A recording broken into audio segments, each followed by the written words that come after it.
So guys, look at problem number 11. This is from ICI study material. ABC Corporation is considering relaxing its present credit policy and is in process of evaluating two proposed policies.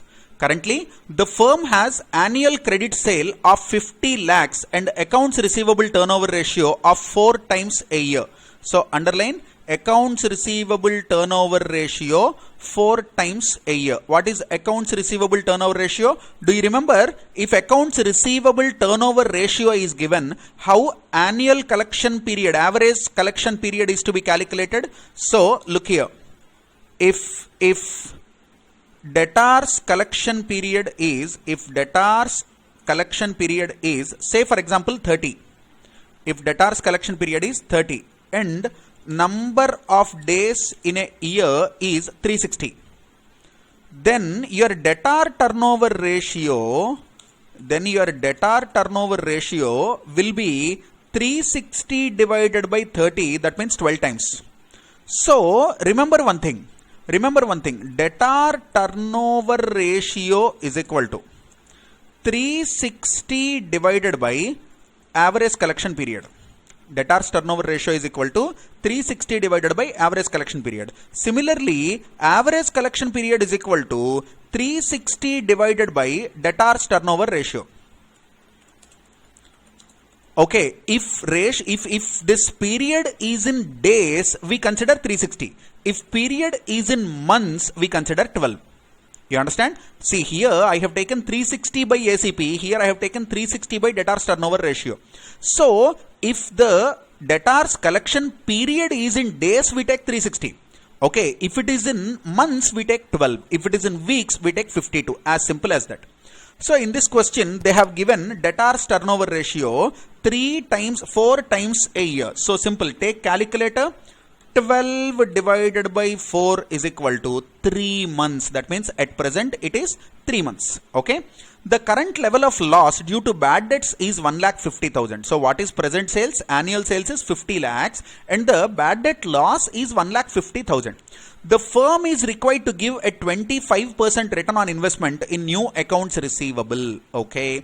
The company's variable costs are 70% of the selling price. Variable cost how much? 70% of the selling price. Given the following information, which is the better option? Particulars, present policy, policy option 1, policy option 2. Annual credit sales, at present it is 50 lakhs.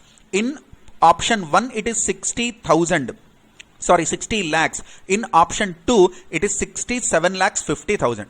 Accounts receivable turnover ratio 4 times is given, 3 times is given, 2.4 times is given. So simple, take 12 months divided by 4 will give you average, collection period from debtors. Simple. Bad debt losses 1,50,000. 3 lakhs, 4 lakhs 50,000. Shall we solve this? So put the heading statement showing evaluation of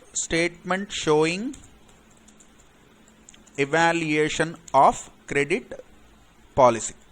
Statement showing evaluation of credit policy. Particulars, present, then in proposed policy 1, in proposed policy 2. Okay. Particulars, policy 1, policy 2. Okay, so in the present situation, what is the sale? In the present situation, A, sales. So in the question, how much they have given? 50 lakhs, 60 lakhs, 67 lakhs, 50,000. 50 lakhs, 60 lakhs, 67 lakhs, 50,000. Okay, then variable cost they have given, less variable cost. They have given variable cost is 70% of sales. So can I calculate it as 35 lakhs, 42 lakhs and 47 lakhs 25,000. So this is contribution, or you can write down profit also. It is same. Okay, for this purpose, contribution and profit. Okay, it is same. Now other costs. What other costs we have? A, we have bad debt cost and we have B, opportunity cost on investment in debtors. What is bad debts? In this question clearly they said 1,50,000. Okay, in option 2 and option 3, they have given 3 lakhs and 4,50,000. 3 lakhs, 4,50,000. So, opportunity cost on investment in debtors. This is what we need to calculate carefully. Okay, this is what we need to calculate carefully. So, for this, we'll prepare one working note. Here, I am showing in brackets working note 1. Okay, after that, net benefit. After that, net benefit. Then we write recommendation. After that, we write working notes. Okay, now come to working notes. How to calculate? What is working notes? Calculation of opportunity cost on investment in debtors.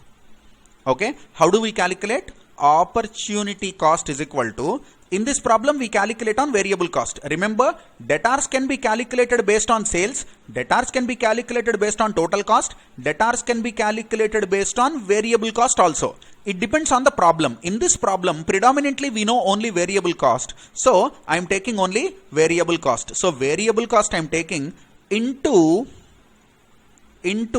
average collection period divided by 12, into average collection period divided by 12, into rate. What is the rate?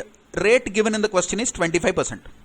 Or instead of doing ACP divided by 12, you can do directly variable cost divided by debtors turnover ratio also you can take. Both of them will give you same answer. Okay. So here I am taking variable cost. This is present.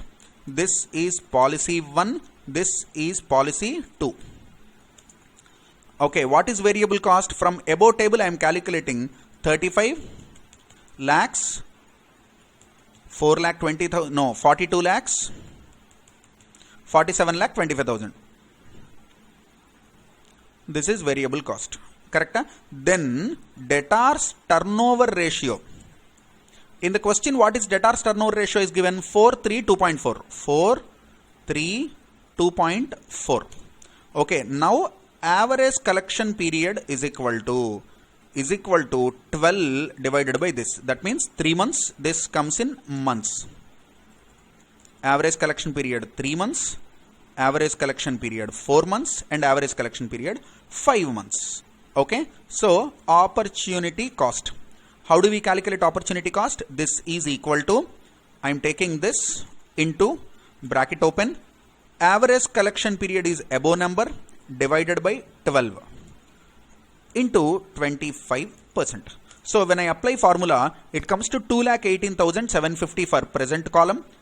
Okay, then 3,50,000 for second column, that means policy 1. 4,92,188 for third column. So whatever the working note is, I am writing it here. 2,18,750, 3,50,000, 4,92,187.5. Okay, so this is, this is this column. So net benefit is equal to gross benefit, which is nothing but contribution, minus bad debts, minus opportunity cost. So here you got 11,31,250. In the second column you got 11,50,000. In the third column you got 10,82,812.5 rupees. So out of these three, which is the best one? Tell me. 1,15,000 is the best one. So what is our recommendation? It is advisable to implement policy 1. That is debtors turnover of, in the question what is debtors turnover given? 3 times. Debtors turnover of 3 times, or in our language it is average collection period of 4 months is better. Because why this is better? Because I told you already, in debtors management our objective is not selling maximum sales. Our objective is not achieving maximum sales. Our objective is achieving optimum sales. So what we are writing here, in debtors management the objective is not to achieve maximum sales. The objective is to achieve optimum sale. What is optimum sale? Optimum sale is the level of sale where net benefit after considering opportunity cost is the highest. So this is what we are doing in debtors management. This is what we are doing in debtors management. You understand this? The only catch in this problem is, instead of giving average collection period directly in months or days, indirectly they have given in debtors turnover. They have given debtors turnover ratio. Simple. For you to understand it easily, I have done this detailed calculation. Instead of this, you could have done one more thing also. Take variable cost or total cost or sales as the case may be, divide with debtors turnover ratio, then also you will calculate debtors. Then also you can easily calculate debtors. For example, look here, 35 lakhs into 3 divided by 12 is equal to 35 lakhs into 3 divided by 12. Take calculator, I am just giving you a proof. 35 lakhs into 3 divided by 12 is equal to 8,75,000. 8,75,000. What is this? Debtors is equal to variable cost, or you can take sales or total cost also, into average collection period divided by 12. Another way of calculating debtors is equal to variable cost divided by debtor turnover ratio. So here 35 lakhs divided by 4. So take your calculator, take 35 lakhs, divide with 4, you are getting same number, 8,75,000. So these are two different ways of calculating debtors. Okay, so basically what we have done, they have given one present column and two proposed policies. We have calculated the contribution, which is gross benefit, and we subtracted bad debt cost and other costs like opportunity cost. If at all they have given credit administration cost, we could have considered that in the other costs. Then we calculated net benefit. So wherever the net benefit is maximum, we say that is the optimum sale point. So in this present situation, the net benefit is maximum in policy 1. So we recommended it is better to implement policy 1. You understand? So this is a problem on debtors management. Okay.